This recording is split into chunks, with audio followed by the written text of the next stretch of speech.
Thank you to everybody who has turned out tonight. My name is Matt Rosu. I'm Dean of the Sigmund Weis School of Business at Susquehanna University.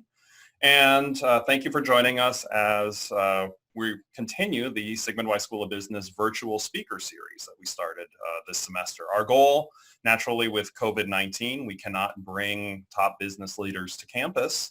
However, given that everybody's now quite familiar with Zoom, we are able to have wonderful conversations and learn from some of the top business leaders in the world. Next week, just want to give a quick plug. We do have two more talks next week. Monday at 4:15, Pat McElroy and Mike Drake are discussing navigating the business of healthcare and finding your career niche. And on Thursday at 4:15, John Rendina is discussing career paths in the insurance industry. I do also want to give a special shout out in the audience. We have students, prospective students, and if you're considering Susquehanna, you should absolutely come here. We are the best place in the world that you could have an education, and I'm only a little biased. We also have alumni. Many alums are joining us today, many friends of the university. And do also want to thank our K-12 teachers for joining us and our friends from the Future Business Leaders of America. This was promoted by FBLA. K-12 teachers, you can earn an Act 48 credit if you're in the state of Pennsylvania for attending. And one other note, if you would like to ask questions, feel free to use the question and answer feature within Zoom. Can't promise we will get to all of them, but we will try to at least get to some.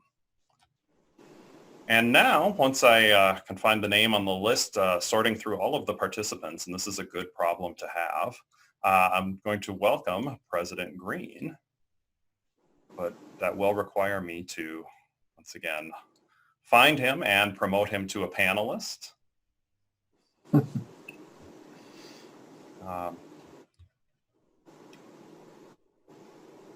we go. I was waving, but you couldn't see me. Great. Well, first of all, thanks for letting me provide a welcome from the university, especially to all of our alumni who are dialing in today. This is now the fifth presentation in the series, I think. The fifth, correct. And it's been a really great variety. So for some of you who have been waiting until John's presentation to check into this event, I encourage you to look at some of the things that are coming up in the future, because it's a really great variety of activities. And Matt and I are both contractually obligated to indicate that the Sigmund Weis School of Business is the best undergraduate business program in the United States. But the one thing that I do regularly is that I challenge people when I say that to show me an alternative. And so far, no one has tried. So I think that's a good confirmation. And certainly John Strangfeld is a good example of that being a long tradition. I sent an email to the trustees over the weekend and encouraged them to dial in to see someone that I refer to as a Pro Bowl alumnus of the university. So it's great, and John, we're delighted that you worked us into your schedule. You obviously did a remarkable job steering Prudential so successfully during some of the most challenging economic crises that we've known in the modern time. So you know of the topic about which you're going to speak. But I will always think the best thing you did was allow the board to hire me as one of the last your chairman of the board of trustees. Much appreciated. Thank you so much for being a keynote on this series. We're so delighted to welcome you back home, even if it is a pleasure to do, Jonathan. Thank you. Shall I proceed? What's the protocol? I give you a very brief introduction, okay. and then I will hand the floor over. Thanks to President Green, as he did say, he said one of the best the best undergraduate business school in the United States. I would have said world, but I'll forgive President Green for that minor slip up. But thank you, President Green, for joining and for those words. It is my pleasure to introduce John Strangfeld this evening. John Strangfeld led Prudential as chairman and CEO for over a decade, assuming the CEO role just prior to the 2008 financial crisis. That's quite the timing. Under his leadership, Prudential capitalized on subsequent industry dislocations and experienced significant growth through strategic acquisitions, innovative product development, and the opportunistic hiring of top talent. What makes John uniquely qualified in my perspective to talk about leadership is I view a leader as it's more than what somebody says, it's what somebody does. I had the privilege of getting to know John when I was a faculty member. I had the privilege of being on the Susquehanna University Board of Trustees, and John was CEO at Prudential, which over 50,000 employees. You could think of the massive time commitment, but during the time as CEO, he was also chair of Susquehanna University's Board of Trustees. So with all of those obligations, he viewed helping Susquehannans as a top priority. To me, that's nothing epitomizes leadership like that. Thrilled that you're taking time to talk to us today to present being a leader through a time of disruption. There will be a short introductory thoughts from Mr. Strangfeld, and then I will take some questions from the Q&A feature. And without any further ado, I will hand the floor off to you. And thank you, Matt. Thank you. I appreciate it. Hello, everyone. I'm delighted to be here. Thank you, Jonathan, as well. I think the most important thing I can say in my comments, and I've got a number of comments, it's going to take a little bit, is I am very, very proud to be a Susquehanna University alum. It means a great deal to me. My SU experience gave me a big jump start to my educational professional life, as well as it gave me confidence in myself, and I am incredibly grateful for that. I also like to particularly express appreciation for the faculty, both the present and the past, who, through their passion and their commitment to the student experience, has provided the oxygen that it enables and the environment that enables students to flourish, as well as the leadership team, both past and present, currently led by our very able President Jonathan Green. You know, between our leadership and our faculty, we've successfully navigated a lot of different times and have creatively developed new ways of enhancing the student experience that are both impactful and distinguishing in relationship to others. And I think this is an incredibly relevant value proposition for each of us, either as alums or as current students or as prospective students. And finally, I'd like to acknowledge a very important role at the university that many people do not see, but it's also a critical piece of this, which is we have a very talented and dedicated board led by Signe Gates, our first female chairperson, who succeeded me in that role over 3 years ago now. All of these components coming together, the faculty, the leadership, and the board, are dedicated to the student experience, and they do so very collaboratively and with great success. And this is what makes me so proud to be a SU alum and confident and excited about Susquehanna's future. Now, the title of my comments today, as Matt referred to, refers to leadership during disruptive times. I'm not going to give you the 10 textbook secrets of leadership during crisis. You can Google that. What I'm going to do is do things that are more conceptual and with various observations and with a healthy amount of storytelling too. So this is about a 30-minute run through of a variety of different themes. So settle in and we'll get to the Q&A led by Matt in the back end. And by the way, I agree with both he and Jonathan's characterization that the Sigmund Weis School of Business is top flight and something very, very proud to be associated with. Now, anyone who has heard me speak has probably heard me say at some point in time or another that life is not linear. And what I mean is there's such a temptation to think in linear terms, extrapolations in steady, predictable increments. Economists do it all the time. Political prognosticators do it often. In the corporate world, you see strategic planning be careful and elaborate, and then they assume constant or slowly changing world events. Or more personally, you may see it in individuals planning their own life, going to college, getting a job, paying down debt, buying a house, having kids, retiring on the beach, doting over their grandchildren, bequeathing part of their estate to Susquehanna, and then no zigs, no zags, it all goes according to plan. And it's not a bad thing to plan. I don't want to create that impression. It helps clarify your goals. It helps develop your expectations. It helps you set your priorities, so long as you don't think it's going to happen that way. Or so long as you don't prepare yourself for a single scenario. Because I actually think, firstly, that's reality. And the other thing is predictability is overrated. Meaning so much of life is not about the momentary celebrations of milestones, but rather the journey, the experiences, the people you meet. It adds to the richness, the surprises, the opportunities, and the spontaneity that can lead to an incredible life journey if you live it partly in the moment, not just looking long term.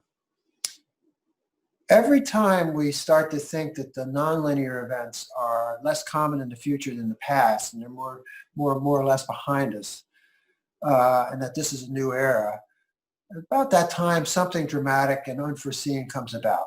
Sometimes it's referred to as a black swan event, or perhaps in weather terms, a 1 in 100-year event that happens 3 times in a decade, or things that just don't fit the model. And, as an old quant said to me early in my own career, some models are helpful, all models are wrong. That's particularly true, I think, during times of stress. So all of this suggests that it's good to plan for a particular scenario that may be your base expectation, but it's important to prepare for many and to prepare the skills, the adaptability mindset that enables you to deal with the change or the unexpected, at least in your professional life, and I would argue perhaps in your personal life too. Nonlinear experiences, having said that, are not always good things.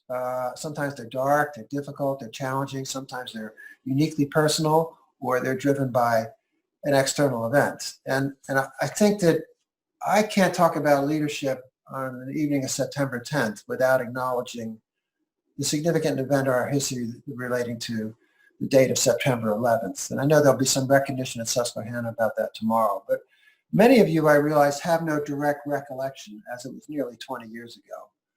For others of us who experienced parts of it, it's seared in our minds probably for life, and it also feels much more recent.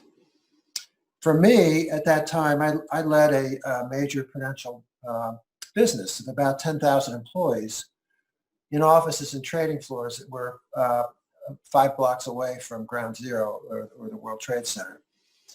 I wasn't there that morning. I was actually across the river in Newark, New Jersey at a Prudential board meeting, so I watched it from our offices in New Jersey. I found the whole thing an incomprehensible nightmare. Still do.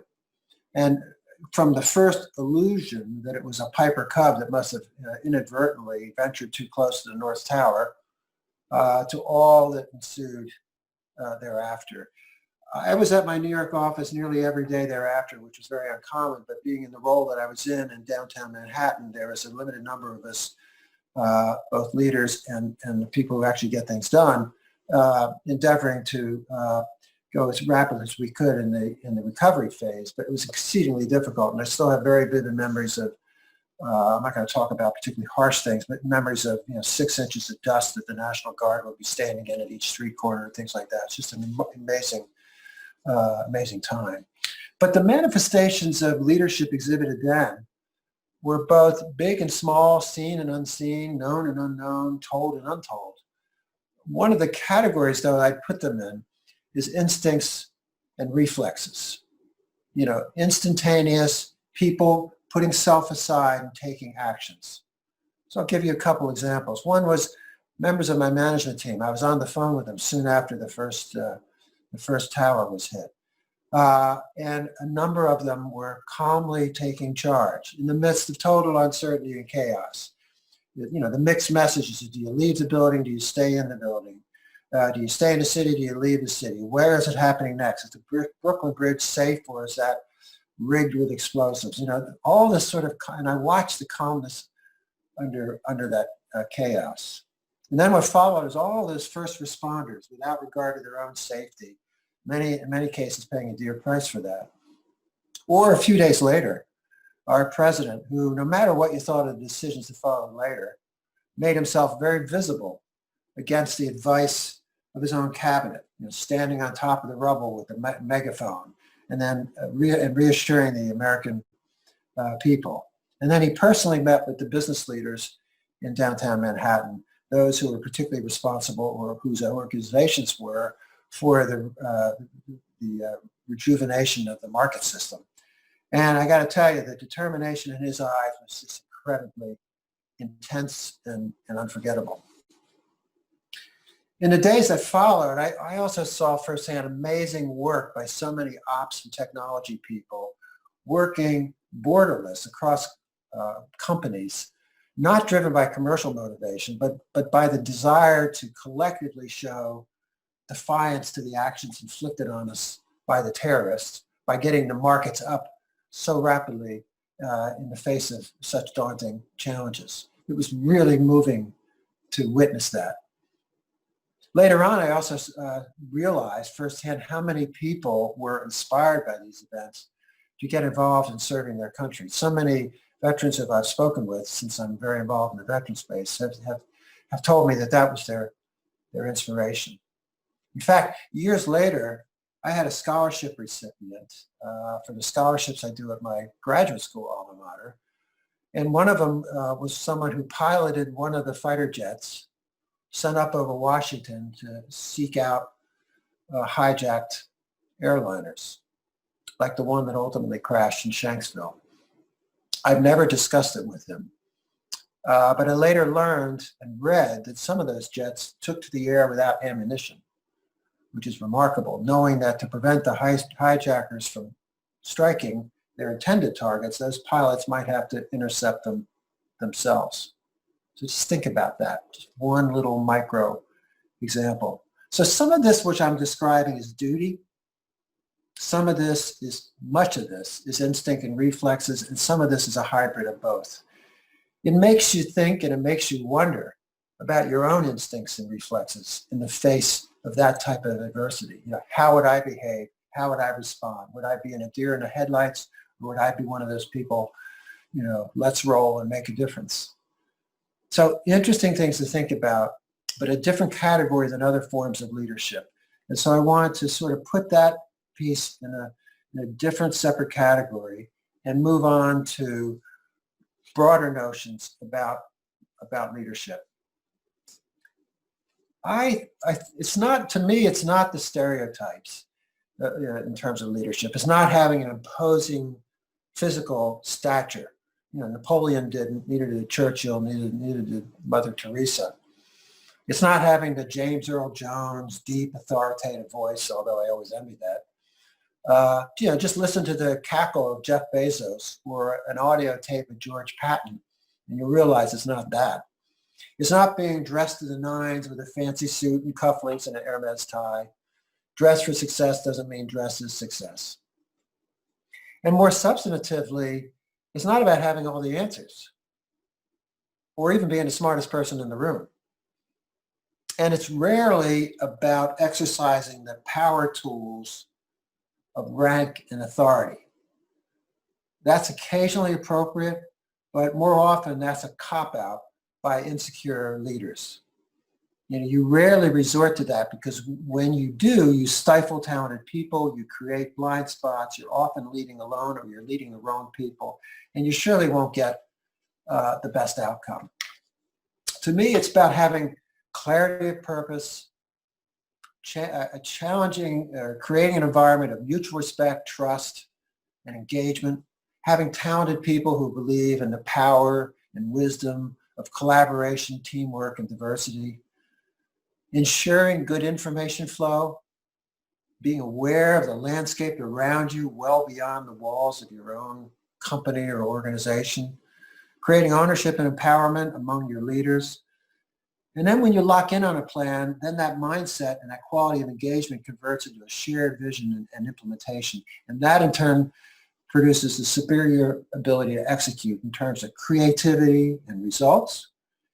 And it also creates an openness and feedback loops that result in early identification and resolution of things that change or things that go wrong, which is invariably the case. To me, the other aspect of this is about establishing an unquestioned tone about doing business the right way. And that's not just in good times, that's in all times. How you want to treat people is how you want to be treated yourself. The other aspect of leadership that I'd like to spend a couple minutes on is something I refer to as eyes up. And I'm going to use a couple of non-business examples, actually kind of sports examples, to help illustrate what I mean by eyes up. And then I'll transition it to more of a business application. So I took up equestrian sports in my late 30s. I was living in England, and I was looking for something to do with my son that I didn't know how to do. I didn't want to be the all-knowing parent. I wanted to be the struggling parent with a struggling son learning a new sport. And by the way, he liked it a lot for a while, and then he moved on to other things. And I got hooked, and I eventually started pursuing the extreme sport version of equestrian called eventing, which is very high speed, multi-mile courses where you're jumping fixed objects like brick walls or fences and things like this. Why am I mentioning this? Because the most common and repeated coaching words of my coach, who remains a dear friend today, is eyes up, meaning don't focus on now, don't focus, rather focus on what's next, and the horse will too. If you're at high speed and you're approaching a jump and you look down, the horse will sense that. He'll hesitate, he'll look down, and now you're both going down. I've experienced that. So I'm speaking from authority, eyes up.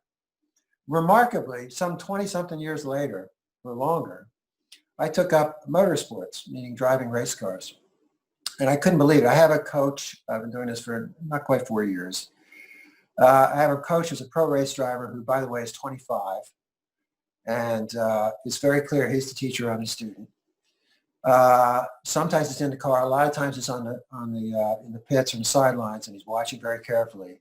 And I don't know how he does it, because I have a helmet on, I have a visor on, and I can hear in my earpiece him saying, eyes up, eyes up, eyes up. Somehow he's figured out where my line of sight is. Maybe it's the angle of my helmet. I'm not quite sure. But his whole focus is on fixating on a quarter mile out, a half mile out, because it mentally creates the motor skills that create your line. Your motor skills bring it about. If you're looking down, it just doesn't happen. And the final analogy I'd use is I had the opportunity to spend some time with Lindsey Vaughn. She was a speaker at a Pru event. And, she's the most decorated female skier of all time. And we had about an hour chat in the green room waiting to go on for what we were both speaking at. And I was talking to her about what she does next. She was still competing at that time. And she told me she was dabbling in Formula One racing. And I thought, oh, wow, what's driving that? And she said, well, it's about speed. It's about adrenaline rush. It's about the line and the eyes. I know how to do that. And it's a very interesting phenomenon. This may also be true, by the way, for an NFL quarterback with the eyes up sort of notion, or perhaps a soccer player. I don't know. So this whole notion of eyes up, I think, has application outside of sports. I think it actually has to do with business, because while it's important to focus on the details of getting your immediate task done, it is really dangerous to be fixated on looking at your feet or looking at your pencil. You need to be looking up and thinking about what's going on around you, the potential changes and forces at work, whether it's consumer behavior or competitive landscape or new technology or other new aspects that are changing the world, or the globalization. It's not just the here and now. And it's not just instincts and reflexes, as in the earlier examples. It's eyes up, especially for the leader. And in addition to that, it's not just eyes up to see what everyone else is doing and replicate it. I have always found to be very cautious about accepting conventional wisdom. In terms of crisis, there tends to be a herd instinct. And herd instinct is safe from criticism, at least at the outset. But it rarely delivers the best outcomes. What's, I think, often better is to see what people are doing and saying, well, what do you have to believe to do the contrary, or to take a different form of action? More often than not, that exercise will take you to a different place. In the process, what's also necessary for that to happen is to tap diverse perspectives. You know, there's an old saying of you have two ears and one mouth, use them in proportion.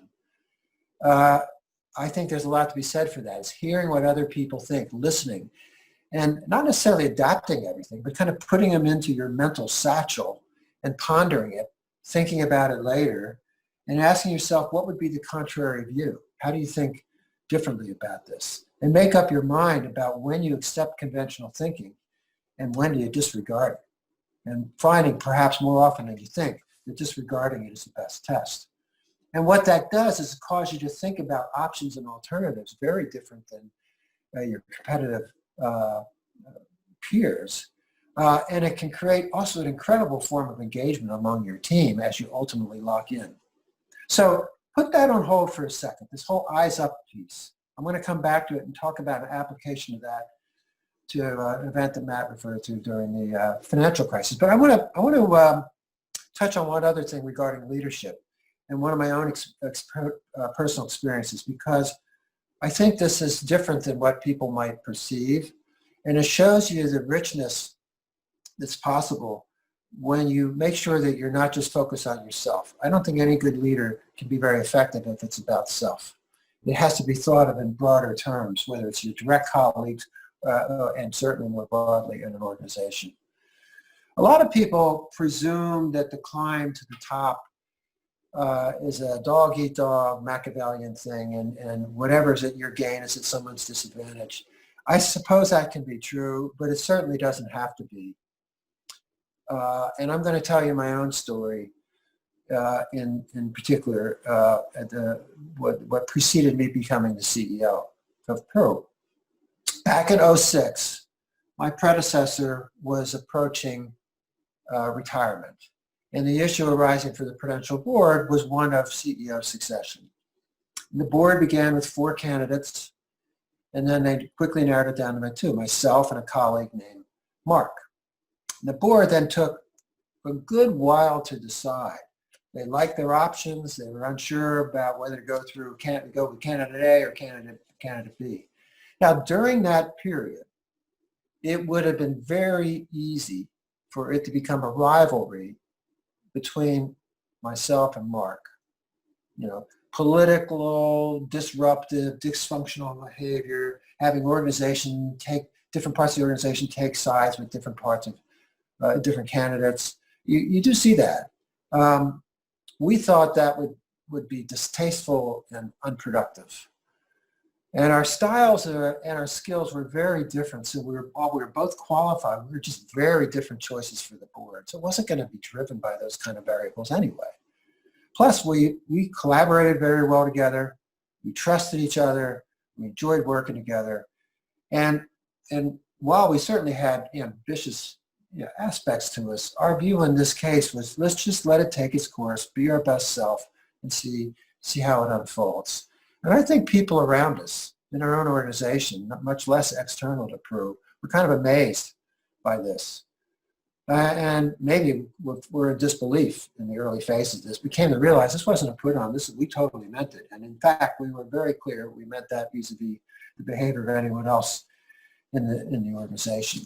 Now, shortly before the decision was made, Mark and I had a glass of wine together and had a really interesting discussion that we never had specifically had before that was quite remarkable.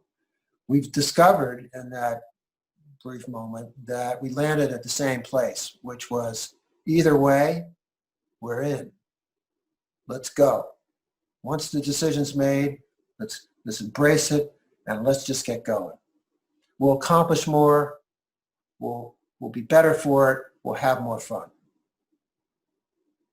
Now, the board was initially concerned about flight risk with Mark. He was an obvious CEO candidate for opportunities elsewhere. And oftentimes, someone like me would encourage that to eliminate any threat. In the event that I would stumble, the board would have a handy substitute. My recommendation on this was very, very different, which was let's elevate Mark to become vice chairman of Pru. Let's pay him 85% of what you pay me, which was unheard of to do. and leave the rest to me and Mark to sort out. The board totally supported that, though they were skeptical that it would work. It's great if it happens, but is this realistic? And of course, there was also no question that the buck ultimately stopped with me, but there's also no question the regard that I and others had for Mark, and that was reflected in the scope and the nature of his role. And frankly, he was better than me at a lot of things. And we reflected that in how we worked. We didn't trip over each other. We had very good communication, and we worked really, really well together. And that defined a partnership of the two of us in our respective roles for the next 11 years.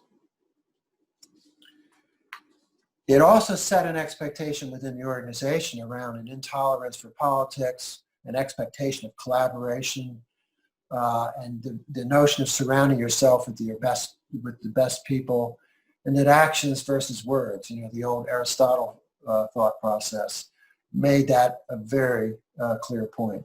When I retired 11 years later, it was intentionally staggered. Mark and I debated the sequence of who goes first, and he retired 9 months after me. P.S. When we retired, there were two people chosen in the same respective roles, and both of them could have been CEOs either at Pru or elsewhere, and they remain in place. They saw how it worked, and they wanted to emulate it. So I want to now transition from that comment about partnership and the comments earlier about eyes up, and talk about what that meant to us as we came into the financial crisis, that unusual level of depth at the top, as well as that orientation towards partnership, not rivalry. So as Matt described, my partnership with Mark in this way began in 2007. Buoyant times, strong economy, strong stock market, etc. By mid-2008, there were serious cracks in the financial system. By 2009, there's a collapse of many markets. Quite a number of formerly blue chip companies went under. Huge names like Lehman Brothers and Bear Stearns and other big companies like GE on the ropes. Time doesn't permit to go into what and how all that happened. But during the course of that same time period, Prudential share price dropped from 90 to 10. Obviously, there was a lot of concern at that time frame. What do you have to believe to think that something that was worth 90 is now worth 10? It's very hard to create intellectual linkage. It's mostly around hysteria. The other interesting thing was that wasn't unique to us. Most other financials were down very similarly.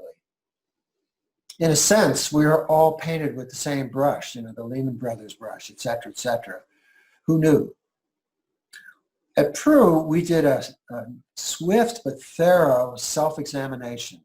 Stress tests, capital, earnings volatility, investment portfolios, which investment portfolios in the hundreds of billions. And then we also did an outward look at the industry landscape and asked ourselves, do we really deserve to be painted with the same brush? Do we really need to hunker down like anyone else or everyone else? Or do we hunker down, but can we also do some zig and zag as well at the same time?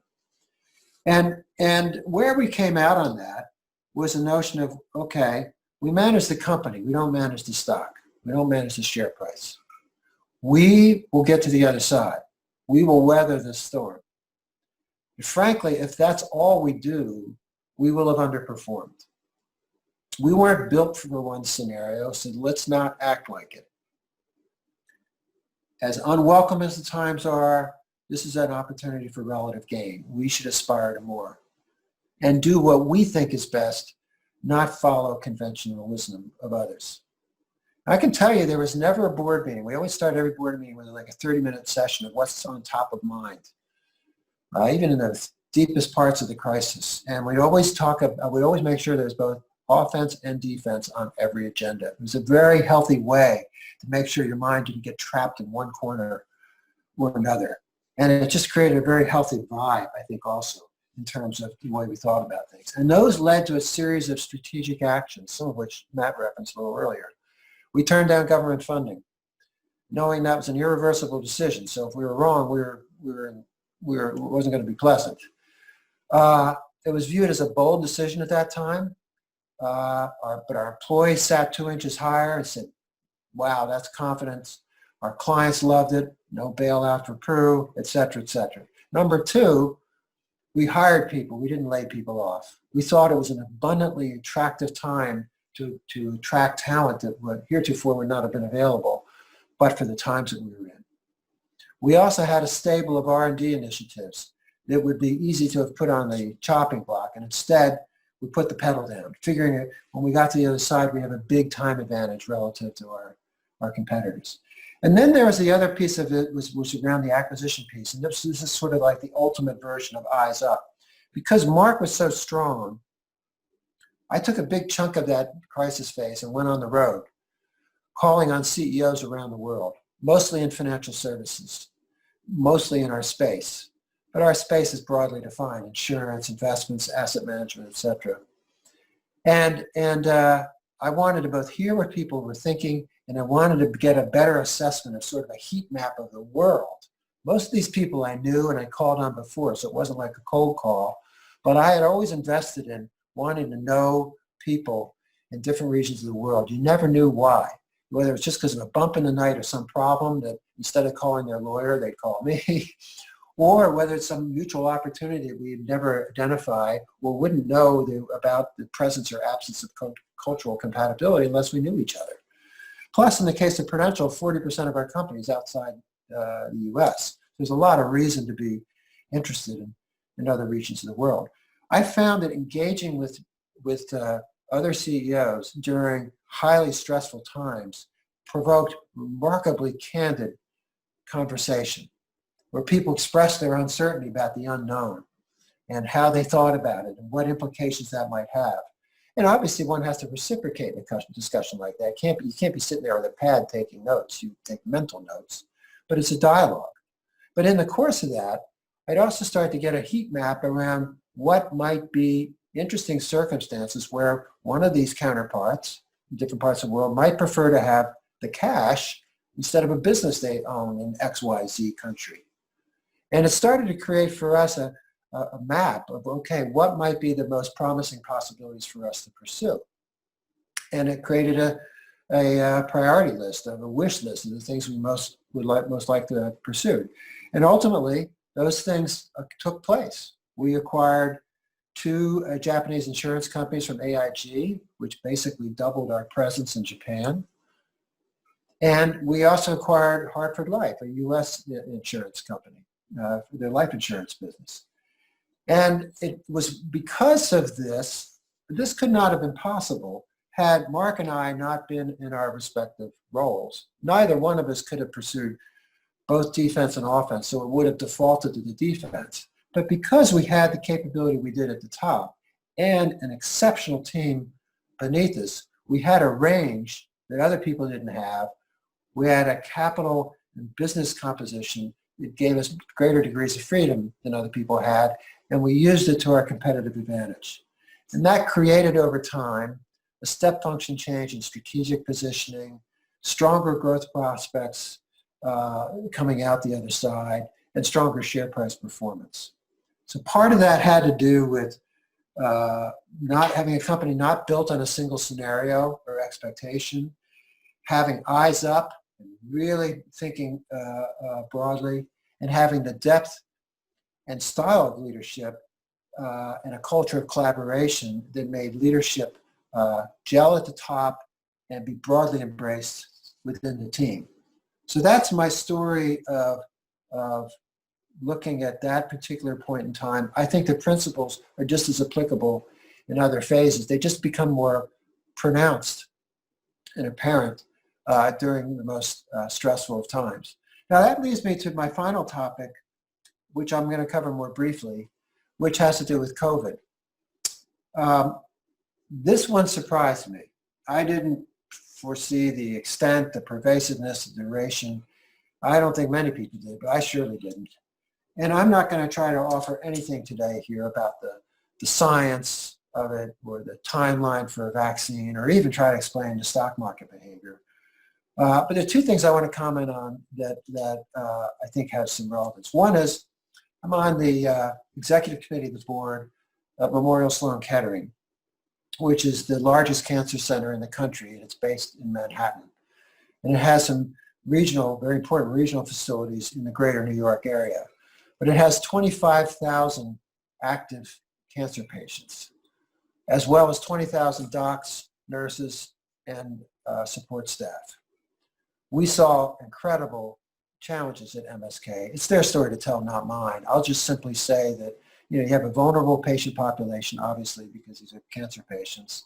You have employees faced with their own challenges of, at home or at work or their commute. And I saw an incredible amount of resilience, adaptation. I saw a lot of instincts and reflexes in terms of how people behaved towards patients. And I saw just a lot of really interesting things. And we also saw examples of Eyes Up. And the most interesting example of Eyes Up is is telemedicine, which is gone now at a pace. In MSK, there was no such thing as telemedicine on March 1st.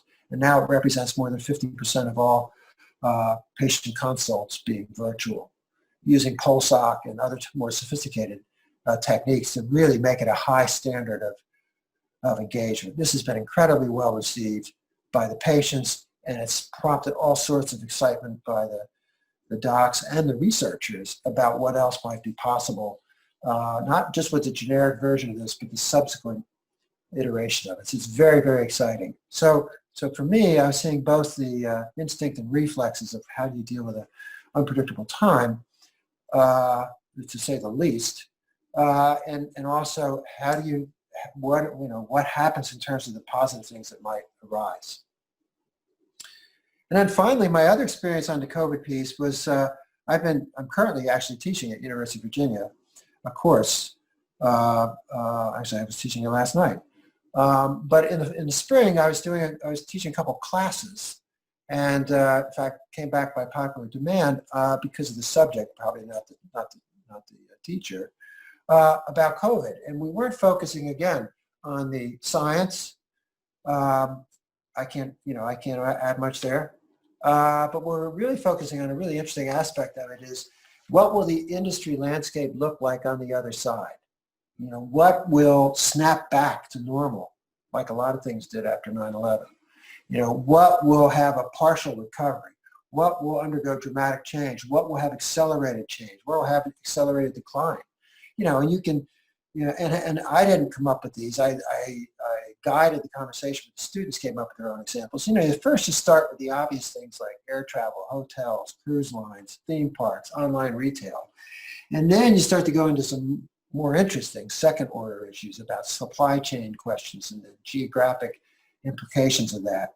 Or you then transition into behavioral, such as the impact on urbanization and where people wish to live, or the role of government versus business and what is expected of each of them, or propensity to save versus propensity to use credit. These get into really fascinating things, and I would suggest that when you're driving in your car from point A to point B, rather than listen to one more news cycle, I think it's far more stimulating and interesting to be thinking in terms of those kind of macro forces and where you go and what could be and what could not be. And not that there's one precise right answer, but the process of thinking about it is actually stimulating, and it takes an adverse time, which this no doubt is, and causes you to feel more on your toes than your heels, because now you're thinking about what's next, what's out there, and what that might mean for either the company you work for, the university you're engaged with, or your own career trajectory. All those things, I think, have wonderful possibilities. So in conclusion to all of this, I'd say, one, life's not linear. You can plan on one thing, but you got to prepare for others.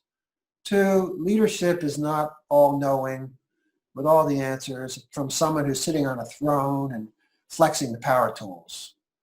Three, leadership is listening, engaging, collaborating, encouraging, with a lot of selflessness, and with a healthy amount of eyes up. And each of you, by the way, as students, can think in terms of eyes up too, because in your first job, if you get known for doing a really good job, really doing really well at your specific job, that's great, and you'll get recognized for it. If you get the reputation of not only doing that, but also being curious and interested about what's going on around you at the company, in the industry, or more broadly, you will really stand out. So I think it's both enhances your own stimulation, also enhances your value in the enterprise, and it may create all sorts of interesting opportunities to come.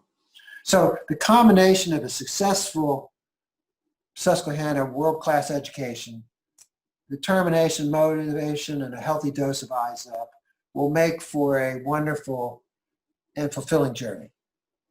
With that, that's what I have to say, and I'm happy to turn the baton back to Matt. So Matt, it's over to you. Thank you, John. And that was absolutely fantastic and inspirational, I know, for me and for those watching. This is the part where I feel especially sad that it's virtual, because right now there'd be like a big round of applause for you. You're going to have to assume that everybody's just clapping in their own homes at the moment. We have a number of questions that have come in, some for students, some from board members, and with apologies to the board members, students are going to get priority first, and then I will go to the board member questions here. But I'm going to start with a question from Logan Frank, because I think it really ties into what you said about, when I heard it, you mentioned about instincts and reflexes and thinking about your own and taking back and reflecting. And the question, and I was thinking, well, how does one hone those? And I think Logan asked this more articulately than I was even thinking here. What intangible asset would you say is most prominent, or what are some prominent intangible assets in successful leaders, and how could our students work on developing, say, these intangible assets? Or the way I would think about this is, you mentioned the instincts and reflexes to make good decisions. Well, if you read Aristotle, he would say that this is all about your actions, and it may start in small increments, whether it's about your ethics or whether it's about virtues, or whether it's about character. They all build.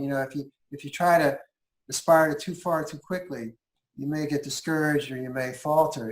If you kind of build over time different levels, I think that you can develop skills, you can develop attributes that will better position you. And at some point in time too, as a leader, you have to make that transition from being focused around yourself to being focused around everyone else. And I know there's the stereotypical views sometimes of the CEOs with, larger than life egos and all that sort of thing. But most people who are highly effective inspire the confidence of people around them because they're very interested in other people. They want to engage, they want to listen. So listening skills developed early on is incredibly powerful. I think is going to be another piece of this too. But it's also recognizing that the world doesn't revolve around yourself. And so recognizing that in the way you think about things more broadly, I think can be very, very, very important. And each of us in the way we deal with people, just showing interest or encouraging someone who's having a tough day, all those things, the empathy piece, I think is also, it can't be made up, it can't be fake. But I think there's all these aspects. And then the final thing I'd add that maybe isn't really leadership, it goes back to something I talked about earlier, is enjoying the journey, not just the outcome.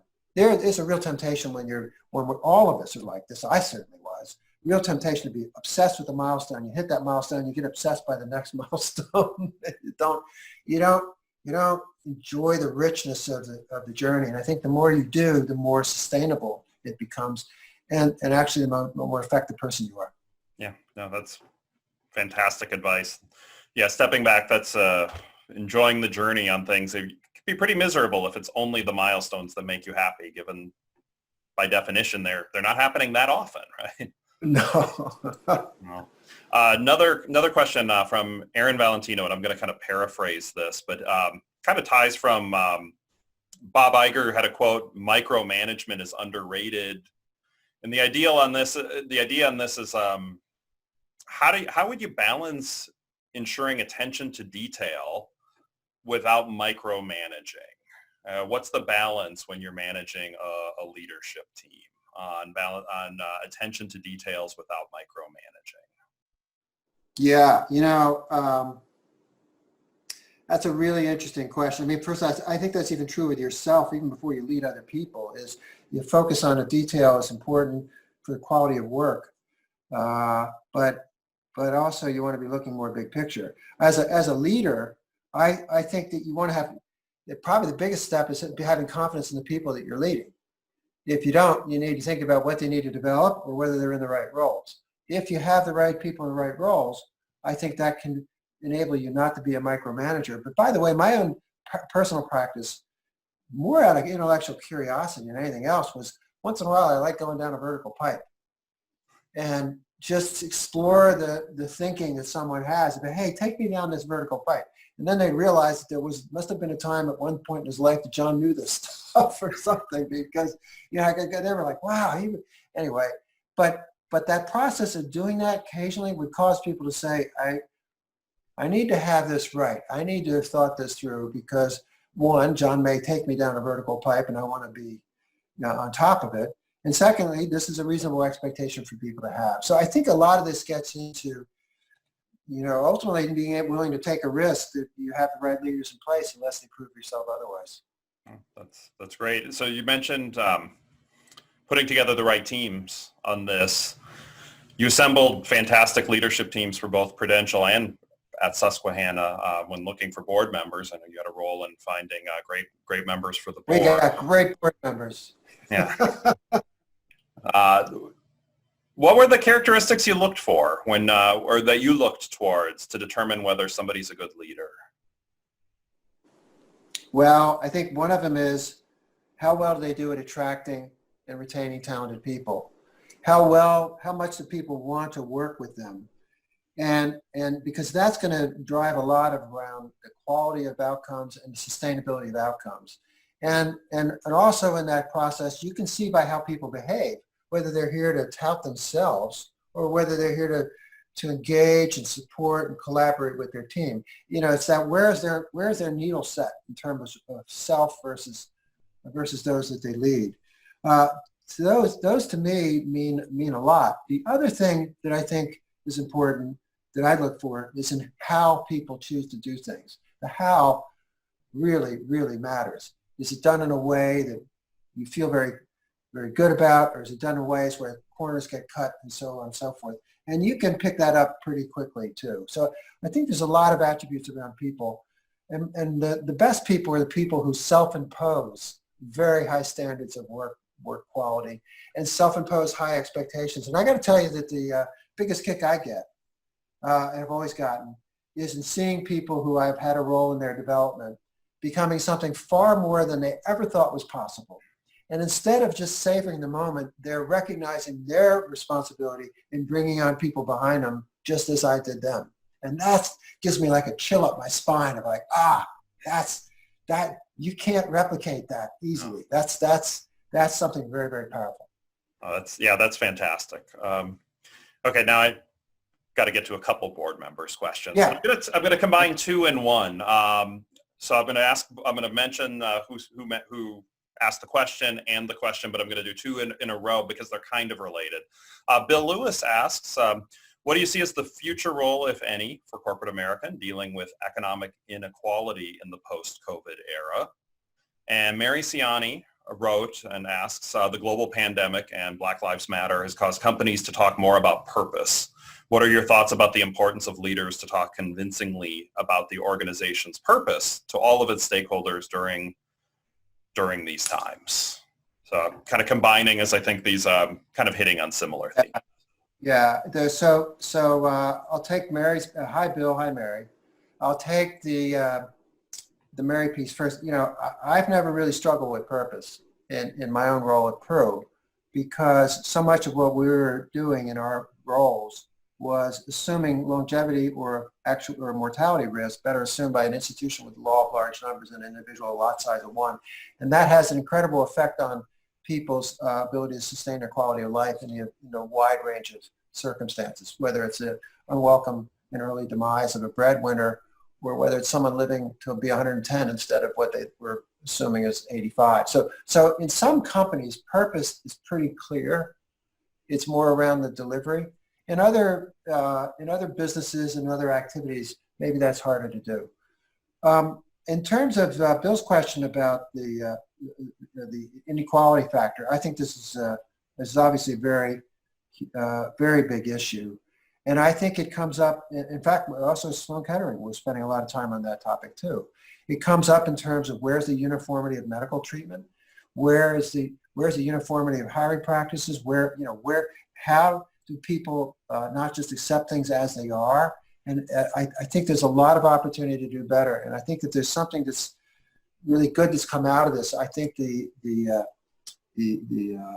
monumental nature of this in recent months has really caused people to think outside of the normal linearity of trend lines and a recognition that there's a real need for step function change.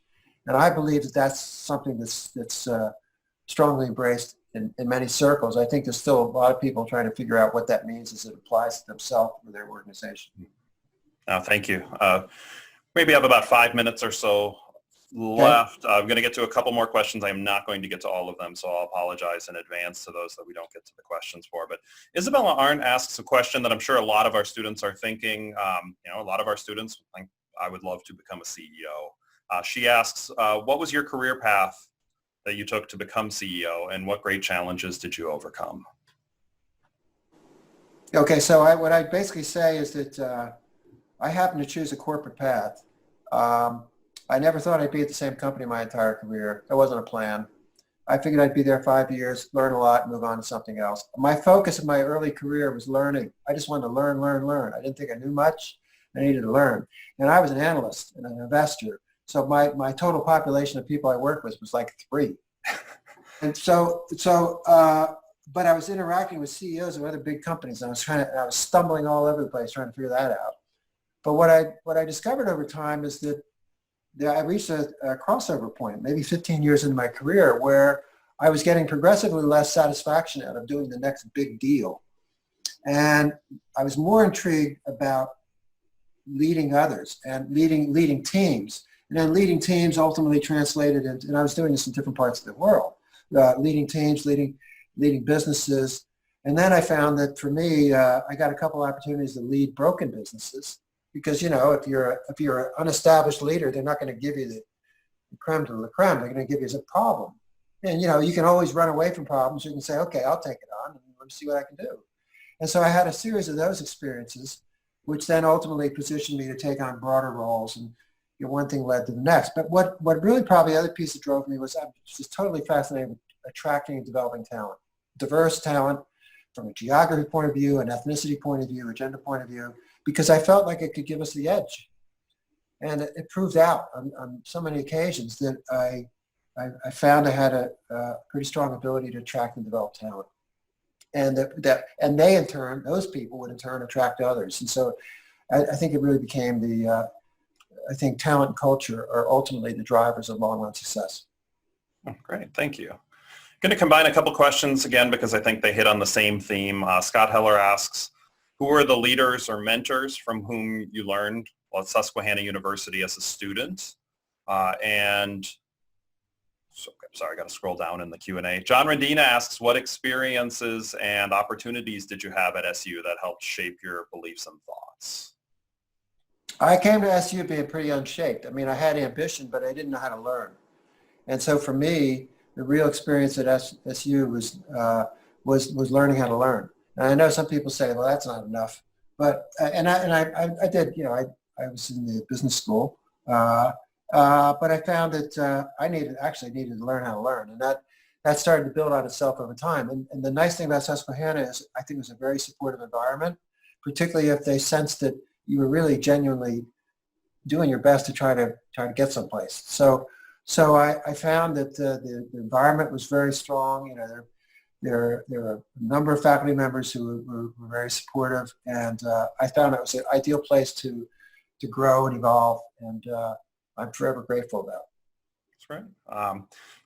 The last question is going to go actually to Lauren Imhoff, who asks, what are some of your best inspirations for cultivating curiosity in the workplace and or in life? I just think that's a fun way to end, fun question to end. Yeah, I think it's really, people who know me, I think just a really curious person. I love trying new things. And I also don't like doing what conventionally what everyone else does. So in my case, I'm not on a bunch of boards because I don't, I want the structure. I want the freedom of thinking, teaching, whatever. That's very different. I think that there's a lot of opportunity to think. Curiosity is a wonderful thing because curiosity tends to breed more curiosity. And boy, particularly in the world we're in today, there's so much to access in so many different ways of piquing your personal curiosity.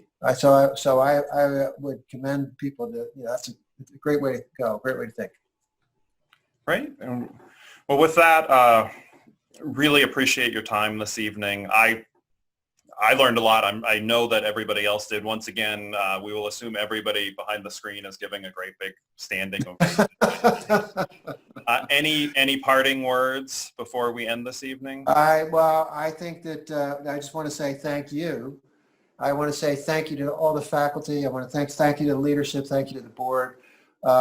Collectively, those different components have created a terrific student experience.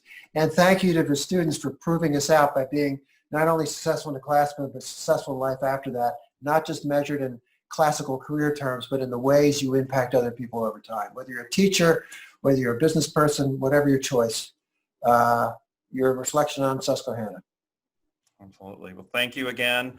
For those who tuned in, I do hope you'll consider joining us later in the semester. We are publicizing them on our social media accounts regularly. So if you tune into the Sigmund Weis School of Business, Facebook or Instagram or LinkedIn pages, should keep relatively up to date on future discussions. That said, I hope everybody has a wonderful night and a great weekend. Thank you.